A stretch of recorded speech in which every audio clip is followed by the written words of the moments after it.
Ouais, bonjour. Je fais une petite vidéo complémentaire. Alors, il faut savoir que en cas de dysfonctionnement au sein d'un peuple, en cas de dysfonctionnement dans un pays, lorsque la population soupçonne l'État ou soupçonne des intervenants d'agir contre l'intérêt du peuple, c'est-à-dire contre non seulement l'intérêt financier quotidien, etc., mais aussi contre sa propre santé, donc contre sa propre vie.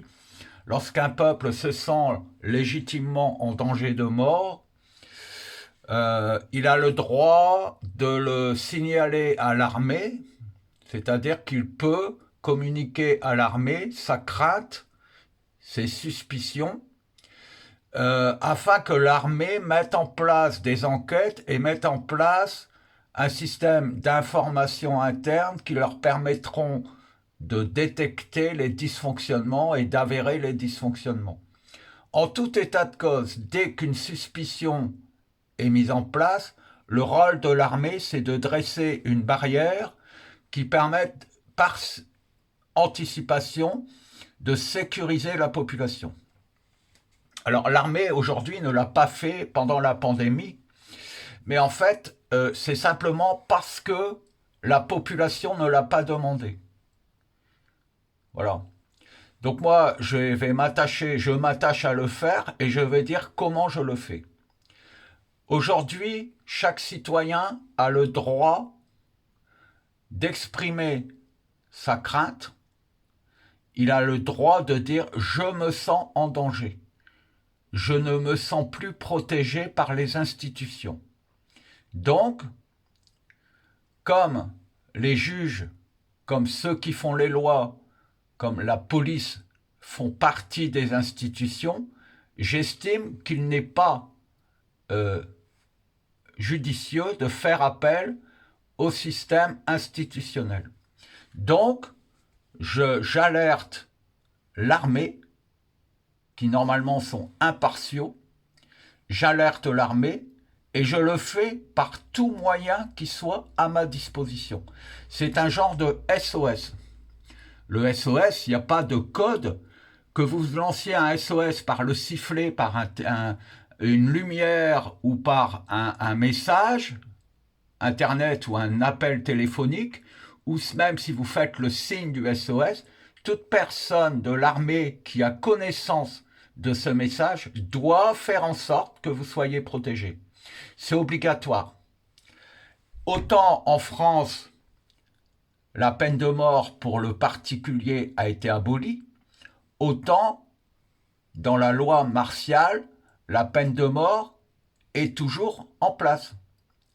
Et en fait, je n'ai même pas à savoir si quelqu'un voit mes messages, puisqu'on nous a dit et qu'il est logique que pour sécuriser le pays, tous nos messages soient vus, lus, examinés par des instances, les services secrets, etc., etc. Tous ces gens-là voient vos messages. C'est-à-dire que j'ai la certitude que tout ce que je dis sur Internet est connu de la part d'une instance militaire. C'est absolument certain. Et il faut savoir que si, par exemple, l'armée a délégué à une entreprise privée d'examiner vos messages, toute personne de cette entreprise privée qui travaille sous contrat avec l'État ou sous contrat avec l'armée et qui a pour rôle d'examiner les messages et de détecter les appels de détresse, qu'ils soient justifiés ou non, ça n'est pas à eux de le juger. Si ces personnes ne communiquent pas à qui de droit ces demandes, eh bien cette personne tombe elle aussi sous le coup des lois militaires. Et en cas de non-assistance à une personne en danger, cette personne est donc soumise à la peine capitale. Et ça ne fait absolument aucun doute. C'est-à-dire qu'aujourd'hui, toute personne qui voit des messages de détresse, comme ceux que j'envoie, qu'ils soient argumentés ou pas, doit les communiquer aux instances indépendantes, c'est-à-dire à des instances de l'armée qui ne sont pas liées aux politiques. Ce n'est pas le ministère des Armées qui doit traiter ces demandes. C'est bien les services internes de l'armée qui doivent prendre connaissance et qui doivent avoir obligatoirement connaissance. Aucun membre militaire ne doit faire barrière. C'est interdit par la loi martiale. C'est-à-dire qu'aujourd'hui, tout ce que j'indique,